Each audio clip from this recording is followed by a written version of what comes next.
Hello everyone, welcome back to Yokai Temple. Firstly, bit of clarification, this episode is probably late and even probably off schedule. That's because this is actually taking a fair bit to do because my week has been kind of busy.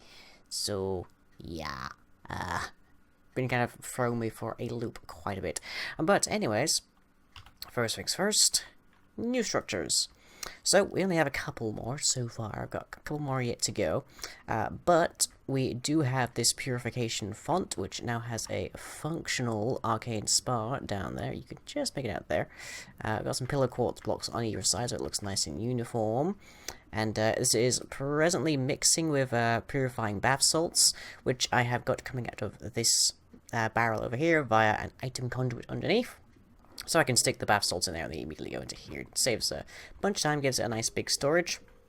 So this is going to give you Warp Ward. I have no idea what that does. It doesn't seem to be listed, and Kagure has no clue what it does. He'll tell me anyways. But the idea is that you wash your hands, feet, and mouth before you approach the main shrine, which is, of course, across the bridge right over there. So, conveniently placed. I thought of putting some kind of ladles in here, but there isn't really much in the way of an option. But yeah, so you can hop in here, you'll get warp board for like half an hour, and then you can like wander over to the main shrine and count your blessings or whatever you want to do over there, so that's an option. And the other thing that we have over here is the Ema plaques. So these are the fancy signs from Bibliocraft, so if I shift and right click on them, then I can change them however much I like. It looks like we've already had a couple people over to like leave their messages. I'm still kind of waiting on mine. I haven't heard a single thing from the Karmeons. I've heard things from them on a bunch of different things, just not this for some reason. But yeah, leave a message for the gods and find good fortune. And yeah, I explained like where this whole thing this whole custom comes from in the previous episode, so if you want to find that out, then go check that out. Otherwise, I don't have to search very far to get information on this, so you can probably Google it yourself. So, while I'm still waiting for a response on what on earth is going on with that empty room, I'm going to get to work. And the first thing that I really want to get out of the way this time is this thaumaturgy building, because heck knows I'm going to need one, probably. And there's also, like, a bunch of work I want to do over on Britannia, which we might get done today, we'll see. It could be a bit busy. But anyways, let's hop into time-lapse mode, and I shall catch you all in a moment.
Right, welcome back everybody. So, this is an interesting building, so it probably bears, like, some degree of discussion. as you can see, it's very much in a different aesthetic style to the rest of the complex. I kind of have it that this is very much an Eastern, very much like a Western kind of thing, as opposed to all of the Eastern stuff that goes on around us. So, first thing we've got up here is we've got this little, like, section down there, which goes down to Frank and our, like, little Essentia kind of storage area, production, all that stuff. I've moved all of the Oranos that we had upstairs down here as well. And just in case I ever have to move them as well, I've left some room around so that I can actually, like, bottle them if I need to again. Left aside some void jars for the primals as well, because it tends to be you have at least one primal in almost anything you shove inside of this stuff. So I've just made sure that we have a little, like, collection point, so I can shove it over there if I need to. Oh yes, and you may have noticed there is a advanced item collector here, and I'll explain what that's for in a moment. But first, let's hop up here. So we've got Melisse's doors, making this look rather magical. Looks very nice, and perfect magical doorway, I feel. So then we come into here, and this place looks a lot better with moody lighting on, especially at night, but I play with brightness high anyway so that people on YouTube can see, because YouTube kind of tends to make things look kind of dark. So things around here have changed around a fair bit. So over here we've got all the stuff that I usually toss in to smelt and, like, turn into Essentia and such. Over here we've got my tainted goo supply, which I have from the taint biome. It's way over that way. And we've got this weird little setup. So we've got a crucible. Doesn't have anything in it, as near as we can tell up here. And it has my weak throwing arm compensation unit, if you want to call it that, up here from Botania. And if I was to chuck something into here, it would get turned completely into Essentia, and we'd be able to watch it happen, because we can go outside and, like, check it over there. But that would be if I was wearing my goggles revealing, which I'm not right now. So, let's toss in a few pieces of lapis block, which should give us a bunch of census, I believe it is, and let's see how it happens. So everything gets dropped in, and if the doors want to delag for me, thank you. And if we hop down here, then we should be able to see Frank here just kind of pulling them all out so they can all happily go along and be dumped into an appropriate spot. So yep, there he goes. Getting a little bit of lag on this. I'm going to have to check out what the TPS is. So along he goes and he deposits that, and what's happening is that because there's no water inside that crucible, it's not grabbing anything, so everything that gets dumped in gets immediately converted like into Essentia via down here. So it gets dumped out of the open crate into the empty crucible, picked up by the item collector, put in the diamond chest, through the hopper, and into the alchemical furnace, which then smelted up. And I need to come up with some kind of supply system for this. I think that we should be able to use, let me see, where is it? Here we are, the advanced alchemical furnace, and no, revelations in the Outlands. Things are not what they seem. I'll have a look at that in a quick second. So, advanced alchemical furnace. This is a new little thing, and it looks like I can basically make a fuel-free kind of smeltery here. So, instead of using this alchemical furnace, I can actually use that. And it'll also, like, work things out a lot faster, so I should be able to just have, like, another Botania open crate above it, instead of just having this whole feed system just chuck stuff in, so that should be pretty cool. As for right now, though, we're just still using this. And let me see, what was that? Your suspicions have been confirmed. This is not the home of the race you have come to call the Eldritch. This place is something else entirely, and you do not believe it exists in what you understand as being reality. It is as much a mental construct as a physical one, but what mind can contain this? You've been able to decipher only a small number of the symbols, but you are sure this place is a trap, a place to test visitors and weed out the weak. For what purpose, you are not sure. So the Outer Lands aren't another universe, okay. But they're a place outside of the universes. Interesting. I wonder if that means all of the universes pass through the Outer Lands. That would be interesting. That'd be a potential conduit by which to find our missing fellow. I don't know. I still haven't heard anything. I'm kind of annoyed about that. Anyways, back upstairs. So, over here, I've moved the imbuing station from random things. It doesn't get much use, but it can be used to make some very useful things. And I decorate it with a few DecoCraft stuff. Whistling away up here, you can also hear our quantum jars, which I've got kind of hanging from an Essentia tube kind of harness if you want, so it has this nice little decoration kind of effect to it. Looks quite nice. And I've also moved the deconstruction table over here next to some nice chisel bookshelves, so things look rather nice. I always like the detail on the walls as well. As I say, look, the place looks better in moody lighting, especially at night, but yeah, it looks pretty nice anyways. The arcane work table over here, with our living wood scepter in there, everything quite happily along, all of our resources for crafting and such in here, looking good. The Essentia construct, little alchemical construct here, I've got it with wadded jars on the side now, so I can put in basically whatever I want via, say, an Essentia file, which thanks Smeg, you don't have to, like, make new ones for those every time you use them, because that used to be the case, and it's not anymore, thankfully. And if I need to, like, if I get something stuck in here, like, say I don't have a multiple of 8 to craft in something, I can just pick it up and take it downstairs, and there is an Essentia funnel next to the wadded jar that Frank picks out of, so yay. And in front we've just got a hungry chest here, which will grab and gobble up everything that comes near it. There we go. So I can just sort of leave this to run if I have to, and it will pick up everything that we kind of try and create. And of course, tinkering. How you doing, boy? The change of scenery is nice. Yeah, good to know you're glad to know you're enjoying the new surroundings. And other than that, we've just got a few chests over here, holding various pseudo-sorted things. Assorted, I guess you could call them. Anyways, so that is the new Famcraft building. And as I say, it's not entirely keeping within the thematic, but Renkinjutsu was predominantly performed straight outdoors, and Famcraft has way too much stuff to be doing that outdoors. So I figured it needed a place, so I kind of took inspiration from things like Full Metal Alchemist, which is kind of hard to avoid in this particular context, as well as from stuff like Howl's Moving Castle, which, yes, I know is actually set in Wales, but still. And I think it looks nice. I especially like looking through these like little windows in the side and just seeing everything running along in there. I love seeing the pipes squirt there, that's nice. But yeah, I hope you like that, and there's one more build that we have to do today. Before I forget it, pretty much. And that is right over here. We have the Famcraft area. Well, not the Famcraft area, I've just done that. Jeez, my brain's going whiffy. We have the Botania area. And I actually need to set up a little bit here, because it turns out that dynamism tablets can create quite a bit of lag. Let me just see, how do I get in here? Do I go down here? Yes, I do. Okay. So down here, I now have a dispenser with the Wand of the Forest that we were previously using in it, and that allows me to control how this whole thing works, so that it no longer has a constantly running dynamism tablet, basically. Lag, are you gonna work here? Thank you. So under here we have a pair of remote comparators. This one is looking at the hopper that feeds into that open crate. It's looking for a piece of living rock. And this one is looking directly at the runic altar.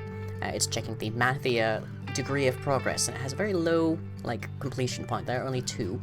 So what happens here is this waits for some living rock to come through. It then turns that, it basically then turns this on and off, so we get a pulse through that says, okay, living rock is the last component we always add, so it gets dropped on top, and then suddenly this whole thing starts running. And then the mana starts getting spat into it, and when it finally reaches completion, we get another pulse that goes in and completes it. So everything works just as before, but without the dynamism tablet. And it's all thanks to the wonderfulness that is Automagi, so yay for that.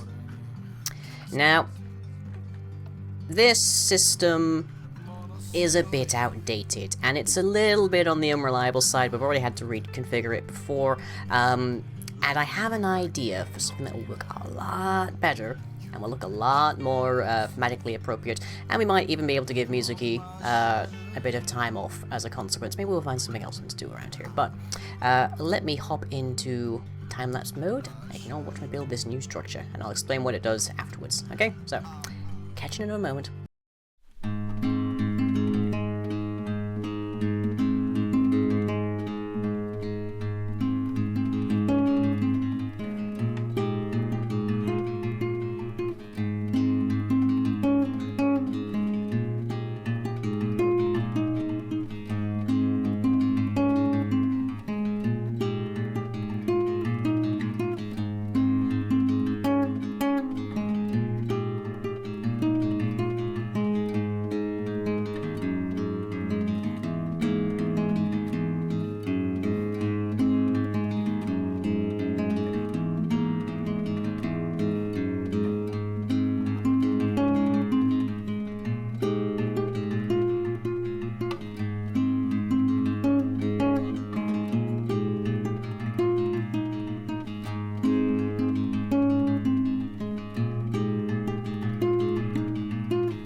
Right, so I had to do a whole ton of stuff in between the start and end of that time lapse because the server was acting a bit funky, but it seems to be okay now, more or less. So, Yokai Temple compound now has its own pagoda. Now, traditionally, a pagoda is colored. I might paint this red yet. I'm not 100% certain. Let me know in the comments if you think I should paint this whole thing red. Sort of in a similar style to the main shrine over there. Now, the difference here is that you'll notice perhaps that this roof structure here is actually, like, similar to most of the buildings around here. And a pagoda usually comes to an actual straight point. The reason it's different is because this isn't, by the strictest sense of things, a pagoda. A pagoda is actually used more often as a shrine than anything else, also as a lightning rod for fairly obvious reasons. But here in Yokai Temple, this one actually serves a functional purpose rather than a theological one, so I've left it a bit different. But still, let me know if you want me to paint it red, in which case I'll probably be painting most of it red and then leave these upper sections as black, so I have that nice little wonderful bit of contrast. But you're all probably wondering what on earth this thing's meant to do, and the answer is right now not very much, because I need to make a few different things for it. But it's basically what I've been calling a cake reactor. So, what happens is that you surround these grass pieces with Kekimuru from, Kekimuru from the Botania selection. So if I just bring that up, there we are. So this flower is a lie, and it's called that because it eats cake. So you just need a rune of gluttony, some pixie dust. So you need at least elf tech kind of thing, mana petals, and that gets you a Kekimuru. Relatively inexpensive, honestly. And those will devour placed cake that is in the world. Now, usually getting cake is a difficult practice, except that if we have some water here, and we go into Pharmic Tinkering, and we check out the elemental fire of air, that turns everything into a desert. That is almost like a dessert. Good enough? That's a clue. There's a little hinty little thing, which is that the elemental fire of air turns most things, including this grass, into sand and all sorts of other stuff, but it also turns water into placed cake blocks. So, if you actually, like, get it to stay on fire around the water here, it will actually turn it into cake, which the Kekimurus can then eat, replacing it so you can get more water in here. Now, the main problem with that, and there is a few different systems to make sure that that area is full of water and everything can function fine, is that that's a huge problem. If you don't have a place for the mana to go, then eventually all the water turns to cake, the fire burns out, and even once you've got the space for the mana to go somewhere again, the water is now gone and there's no way for the fire going anyway, so yeah. This system does require a bit of engineering, which we'll get into in the next episode when I've got all the Kekimurus, because they take a while to craft. But this is going to be our new major mana supply. And yeah, leave comments. Let me know if you want me to like paint this thing. It looks kind of okay as it is, but I'm always up for hearing people's ideas. Still no word from anybody. I haven't even heard from Inari. You'd think I'd have heard from them. But no, not a word. Not a peep. The gods aren't saying a damn thing, and I don't know why. It's kind of irritating, really. But yeah, so, I don't really have much to do, kind of, until, like... I know what might help. There might be other ways to find out. What are you thinking? Divine spirits are omniscient. So they should have all the answers. Yeah, they're not really telling me anything. I mean, I was just saying. Their knowledge is a mark of office. So any county spirit should know that information. What are you talking about? I don't think I quite understand this. Take a look inside that book. The Tinkerer tab. Okay. Inside every divine spirit is Ichor. So this is actually... Exactly. And with it, you can find your answers. Maybe you're right, actually. That might get me the answers I need. If the current gods won't tell me anything, then maybe we need a new one.